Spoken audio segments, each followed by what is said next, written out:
Welcome to Soulishfemme, a place where you will discover who you are in God. My name is Glenaville Manarang. Here I provide practical lessons I learned throughout my journey of how I have overcome any traumatic experiences in the past.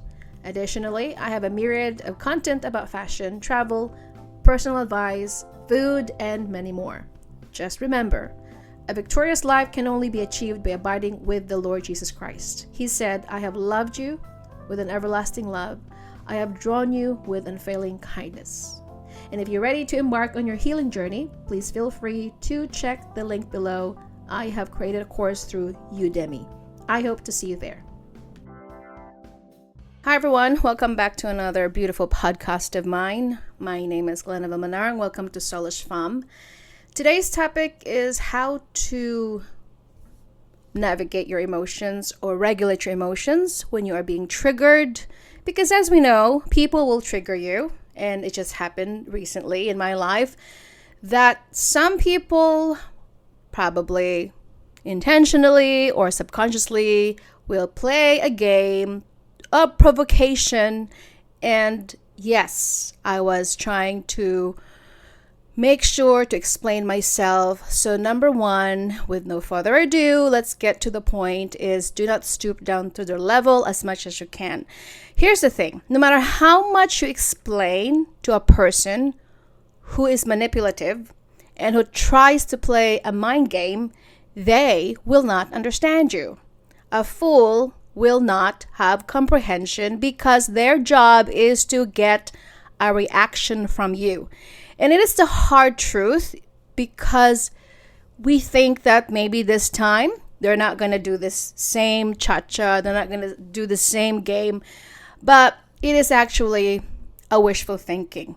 As we all know, narcissistic people, perhaps they are lying to themselves most likely, and also they're going to say, I'm not doing that intentionally. But that's why it's important that if you get into the trap of this patronizing mind games that they're playing, you don't get into it.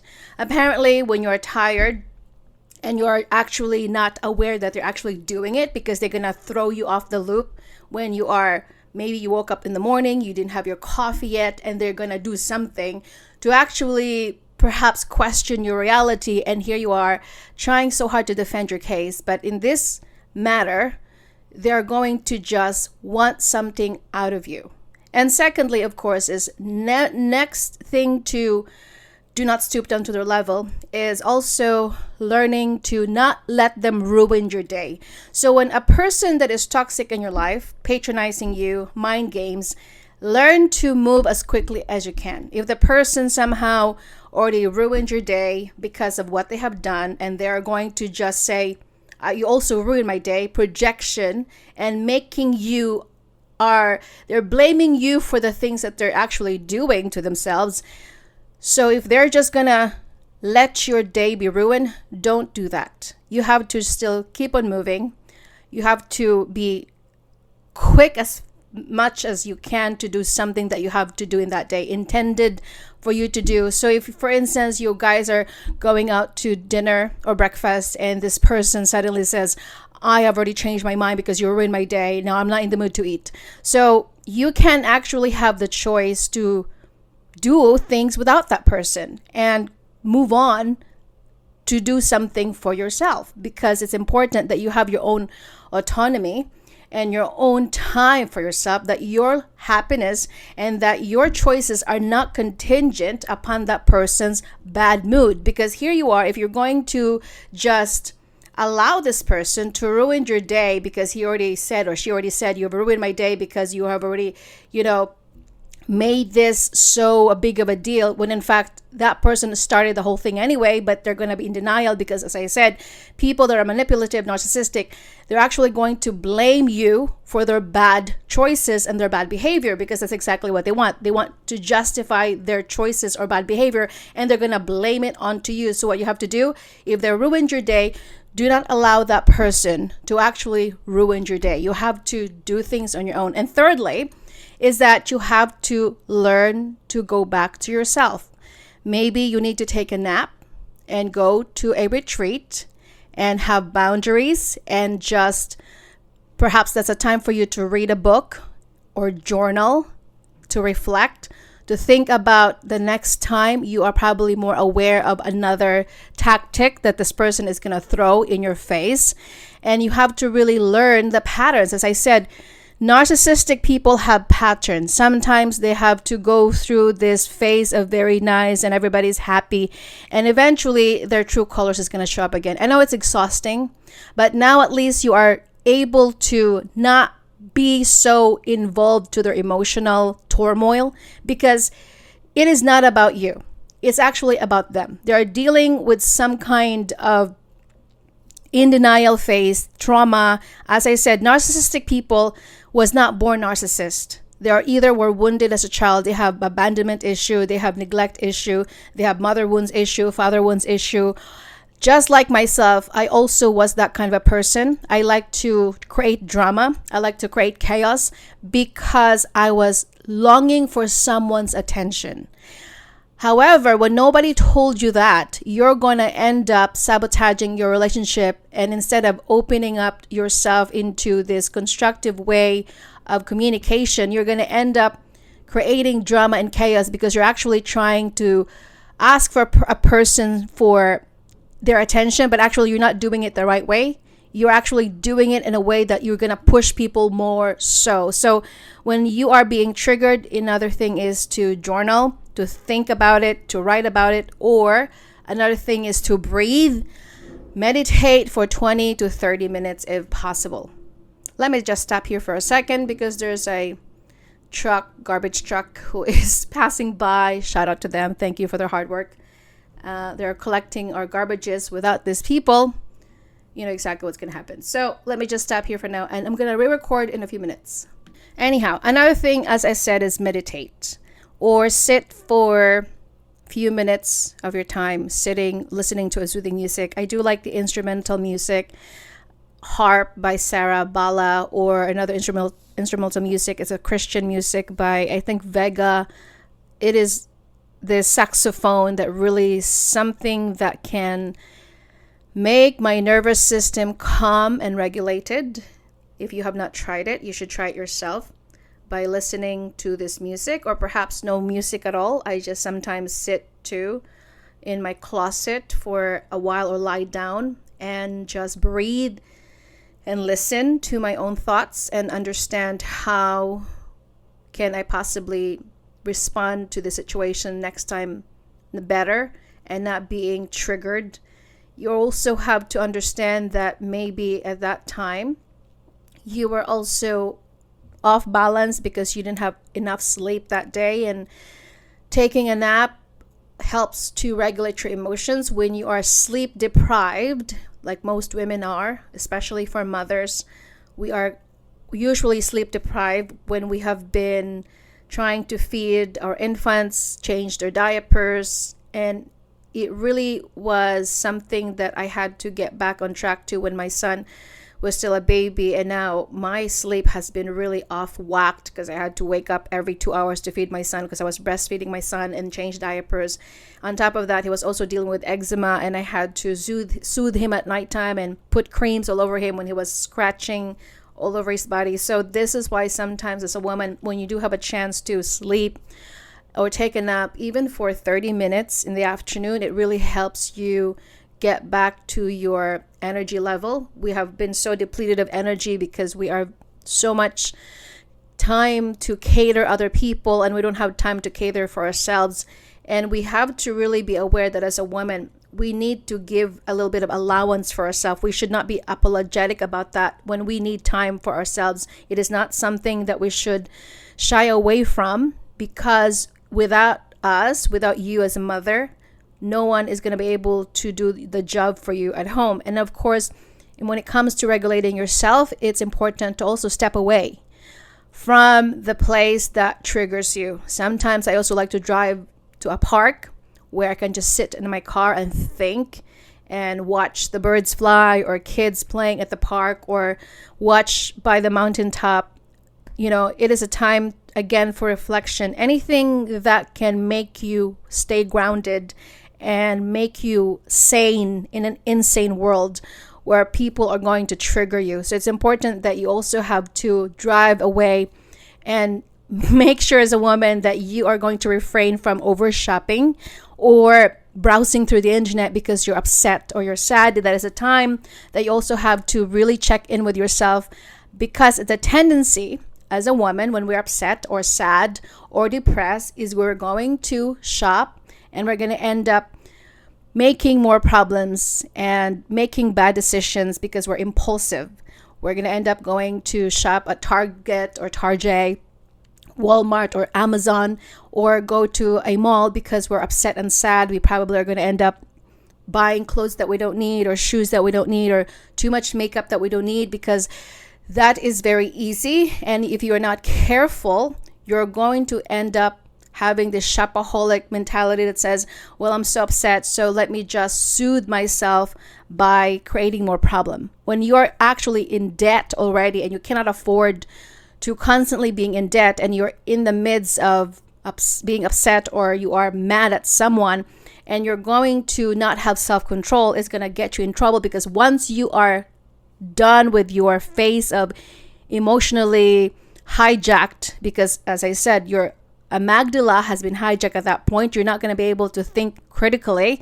Your prefrontal cortex is already done. It's going to be either I am going to just splurge something because I'm upset and my emotions are driving at the front seat. It's not your critical thoughts. It's not your analytical thinking. And so what's going to happen if when you're upset, you're going to most likely buy something that you don't need. I know, because I have been there many times before. When somebody pisses me off, or when I'm upset, or I'm being triggered, my tendency was to shop. And even though I didn't have a lot of money back then, back in college, I would maximize my credit card because I was very upset and I was not happy with this person. I allowed this person to dictate how I felt that moment, and instead of controlling my impulses and allowing my thoughts to govern my emotions, I did it the other way around. I let my emotions govern my thoughts. That's why it's important in the Bible that says, guard your heart with all diligence, for out of it comes the issues of life. So if you are not guarding your heart, the person or the spirit that's gonna govern you is your impulsivity. It is your being hasty of making decisions, and then after you have calmed down, you're gonna say to yourself, I am the dumbest person in the world, and why did I even allow this person to trigger me? And you're just gonna end up returning the items because you have calmed down. Instead, as I said, there are plenty of ways that are free that you can do without splurging your money. Maybe you can go to a library or Barnes and Nobles, and you don't have to buy books and just read something. Or maybe you should just treat yourself of a cup of coffee that will not cost you an arm and a leg. But do not get into this defensive mode of buying something that you know that it's going to hurt your financial needs in the process. And another thing that I also believe that can help us is prayer. Prayer is the ultimate foundation to help us regulate our emotion. And if I will not going to just not add that there, because it is important that when we pray and we ask God to really help us with our problems, He gives us clarity. He gives us the wisdom and the wherewithal to know how to process our emotions. When Jesus said in Matthew 8:28, somewhere, is it 6:28, come to me, all of you means all inclusive. It's not like it's only for a few people or for the group of people. He said, all of you who are weary and heavy laden, and I'll give you rest. For my yoke is easy and my burden is light. So when you give it to someone that is omniscient, omnipotent, omnipresent, He knows exactly what you're going through. He can understand better than you can of what is it that you're doing wrong. Maybe it's a time for you to draw near to God and tell Him, this is what I'm going through. This is how I feel about this person. Give me clarity, give me directions on how I can proceed and how I can be able to understand my relationship with this person, and moving forward, how I can better myself of understanding about this person. And most likely, when you're humble enough to ask God for guidance, He will give you direction. He will give you discernment and understanding and how to deal with a person. And this is where God showed me before that you cannot engage with a fool. When a person is unwilling to listen and he doesn't have the capacity to understand you because a foolish person doesn't have any maturity in them, and that's how God revealed to me in Timothy that avoid division, avoid conflict as much as possible, pursue peace with everybody, and you have to be able to be a peacemaker, because without peace of God in you, there's just going to be confusion and conflict, and Satan, the foe of the ancient foe, is the number one instigator of chaos. The enemy loves for you and I to constantly be in being triggered. It is a bait of the enemy. And if we are not careful, Satan uses people around us. He usually uses the closest people around us that can trigger us, because it's a bait. He wants us to be tripped up. He wants us to be upset over small things. And that is the sad part. And of course, last but not least, is if you can vent to someone. Sometimes I feel bad for my son because he is my sounding board. And you need to be able to express how you feel and not suppress it. Maybe to a friend who can listen without judgment, a counselor or a priest or a pastor, or to your mom or to your sister. As long as that person is reliable, it's not going to spread your story around or gossip about you behind your back. Because as much as I don't like to share my story, I usually keep things to myself. The reason why is because I have learned the hard way that when you share a story to people, it spread like lightning, and they're just going to gossip about you. And that's why majority of us, we have to also make sure that the very person you're going to share your story or vent to that person, is that person going to keep your story intact, or is that person going to spread it and just talk behind your back? That's why if you have no one in your life that is reliable, you must probably just keep a journal and write it down just for your own self, and maybe just talk to God about it and say to God that I'm going to just release it to you if you cannot find any reliable friend or family members that you can vent to. Because suppressing your emotion is going to end up to an explosion eventually. Trust me when I say that, because when I was younger, I was not allowed to voice myself. I was not allowed to voice my emotions, and eventually it led to explosive anger. It led to outburst of wrath, and that is something that you must not do as an adult, because you're an adult now. You should at least able to regulate your emotions. And if you are not expressing your emotion, then that is somehow, it's going to explode one way or another. It's going to erupt. It's going to manifest. That's why you're snappy sometimes. That's why you are just going to vent something, or not vent something. What's the word I'm looking for? You're just going to be easily triggered, or you are just going to be easily aggravated over a small things, because of it is the accumulation of anger and suppression of anger that you have been subdued or hidden for yourself for a longest time. Because I used to do that too. My anger issues before was the accumulation of suppression, because as a child I was told to be quiet, go to your room, your emotions or your feelings do not matter. So if you are going to just keep on suppressing, and over time you don't know how to really communicate effectively, you don't know how to voice yourself in a way without being so explosive and overly reactive. And I'm getting better now than I used to, but it's still a work in progress in my part. So I think these are just some of the ways that you can do. If I have forgotten some of the important ways you can regulate your emotions, maybe you should leave them a comment below and tell me about it. But for now, these are the tools and ways you can incorporate into your life. If you think this is helpful for you personally, then feel free to like, share, subscribe, and hopefully I will see you on my next podcast. And if you are ready to delve or embark into your healing journey, check the link below. My course is now launched through Udemy, Healing Through Traumatic Experiences. This is a very short course that you can learn from me based on what I have been applied into my life and how I was able to recover from sexual abuse, emotional, mental, and physical abuse. With that said, have a wonderful day ahead of you, and may you have a wonderful week, and be bold, be brave, and be courageous. I'll see you on my next podcast.